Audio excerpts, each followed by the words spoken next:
ya no se ha quedado únicamente con estos tres países mencionados, sino que ha tocado sus aliados. Bueno, si entendemos la guerra en el contexto actual como una guerra híbrida, tenemos que hablar de que este conflicto ya es un conflicto global. No se limita simplemente a Israel, Estados Unidos e Irán. Hay muchos más países implicados. Los países del Golfo Pérsico desde el primer día se han visto afectados por el conflicto cuando ellos ni siquiera se planteaban participar en esta guerra. Ellos no querían saber nada de esta guerra, pero por su cercanía geográfica, pues se han visto salpicados desde los primeros días. Ahora están amenazados de corte de suministro de agua, sus problemas para mantener las exportaciones de gas, de petróleo, y si lo extendemos a otros países, pues vemos cómo el cierre del estrecho de Hormuz está elevando los precios de los carburantes. Eso tiene un impacto directo en Europa, en América, en otros países asiáticos, porque aunque se están dejando pasar algunos buques con destino a China, con destino a Malasia, pero al final todo esto afecta y hablamos de un conflicto de dimensiones globales, más allá de lo que es el enfrentamiento militar directo, pero sí que es un conflicto global. Se habla desde el inicio, desde la visión norteamericana, por supuesto, ya sabemos que el señor Trump habla como que mucho, de que sería un conflicto rápido, certero, algo similar a lo que pasó con la captura de Nicolás Maduro. Hemos visto que por supuesto no es así, pero ustedes que manejan el tema más a profundidad, ¿esto tiene mediano o largo plazo? ¿Cómo lo ven?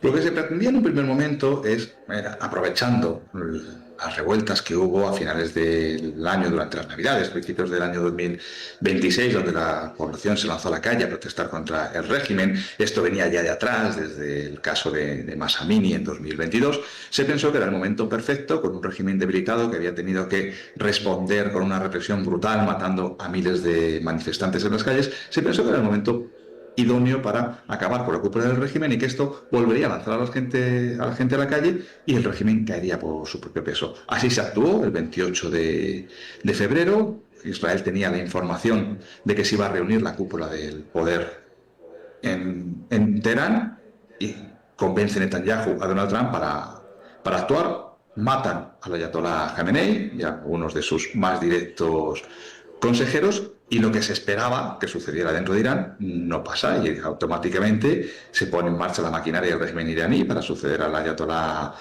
Khamenei, y la estructura de los ayatolás, el régimen, se ha mantenido intacto. Claro, a partir de aquí hay que ir a un escenario que no se había previsto, y ese escenario es el de una guerra larga o una guerra que se pueda acabar en pocos días. Donald Trump pensaba que tenía capacidad para acabar con la guerra en pocos días, es lo que estaba diciendo. La guerra está ganada, considerando que al acabar con la cúpula del poder y con la capacidad de generar armamento por parte de Irán podía ser suficiente. Pero claro, Irán empieza a verse fuerte, porque ahora mismo, en este contexto, después de casi un mes de guerra, la única posibilidad de que Estados Unidos pudiera alcanzar sus objetivos y acabar con el régimen y llevar a Irán a una situación nueva, probablemente con un régimen político o con un gobierno favorable a los intereses de Estados Unidos, la única posibilidad pasa por entrar en el terreno, por lo que se dice, ¿no? Poner botas en el terreno, entrar con capacidad militar suficiente para poder avanzar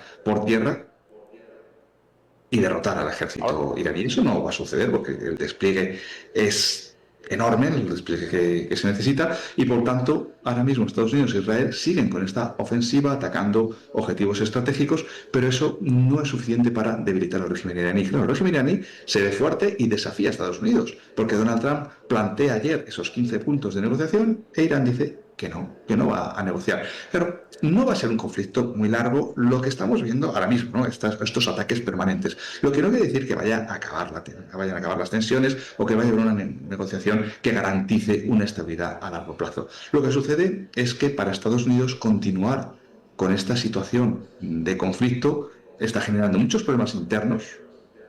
La escalada de precios de los carburantes también se está viendo en Estados Unidos. Esto lleva a Donald Trump a perder apoyos dentro del país y también problemas a la hora de gestionar este conflicto y el incremento de los precios internacionales. Claro, Donald Trump, Estados Unidos tiene que buscar una solución rápida. Y esto pasa por presentar a Estados Unidos y presentar al mundo el conflicto como una situación ventajosa y como una victoria de Estados Unidos. Es complicado ahora mismo presentarlo como una victoria, se quiere avanzar hacia un escenario de negociación que en estos momentos no es posible, y esto alarga el conflicto.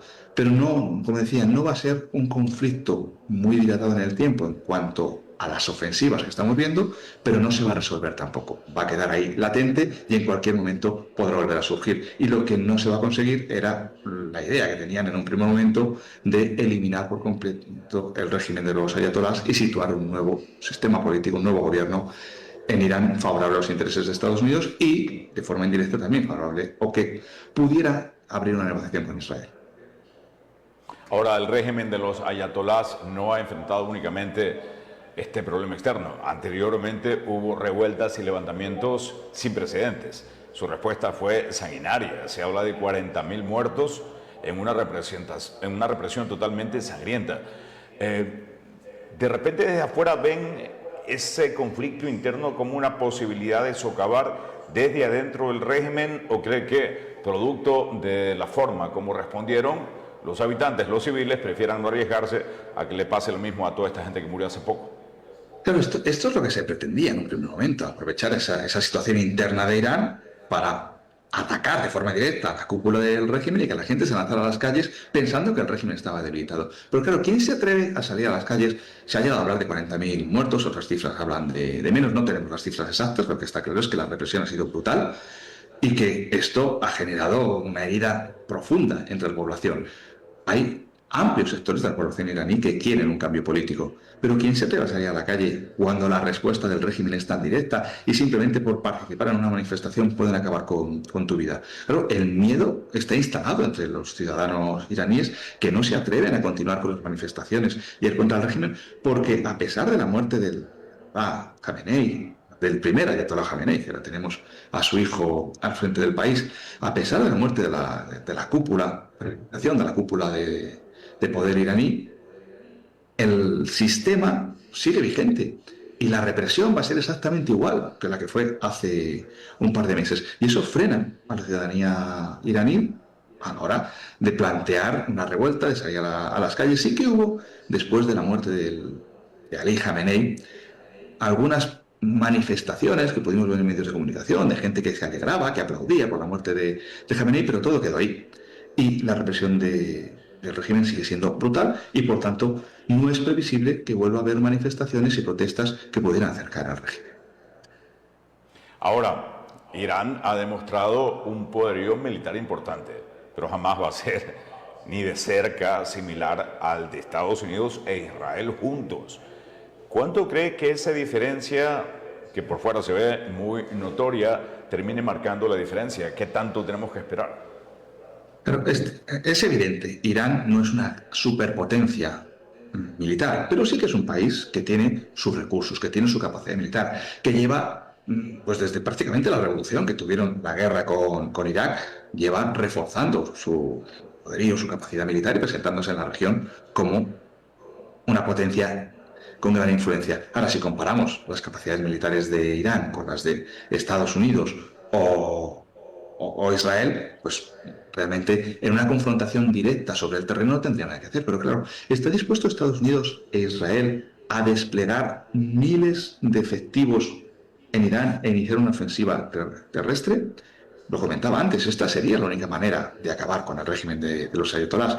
Pero en Irán son conscientes de que Estados Unidos no quiere hacer esa inversión, porque ya se desplazaron miles, prácticamente 300.000 efectivos a Irak, también miles de efectivos internacionales, porque claro, no es suficiente con Estados Unidos e Israel, necesitan apoyo internacional. ¿Quién va a apoyar esa campaña internacional para tener por lo menos 500.000 de efectivos para poder llevar a cabo esta ofensiva? Estados Unidos no está dispuesto a hacerlo, tampoco Israel, y ninguno, ni los países del Golfo, ni los aliados de la OTAN de Estados Unidos, tampoco están dispuestos a trasladar efectivos a la zona en conflicto. Y esto es lo que da fuerza a Irán ahora mismo. Irán tiene sus capacidades militares, sus drones, sus misiles aéreos, que es lo que le está permitiendo seguir amenazando a los vecinos del Golfo, atacando a Israel, y de esta manera se están empezando a sentir fuertes porque saben que no va a haber una ofensiva terrestre, y mientras no haya una ofensiva terrestre van a poderse mantener.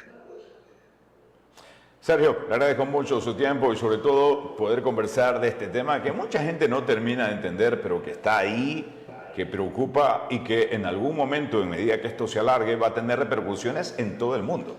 Sí, Desde sí, lo económico, no cabe las duda. implicaciones del estrecho de Hormuz, a bueno, lo que pueda pasar si se empieza a extender no solo en Oriente Medio, sino por otros países. Le agradezco mucho su tiempo. Muy bien, muchísimas gracias, Jason. Hasta la próxima.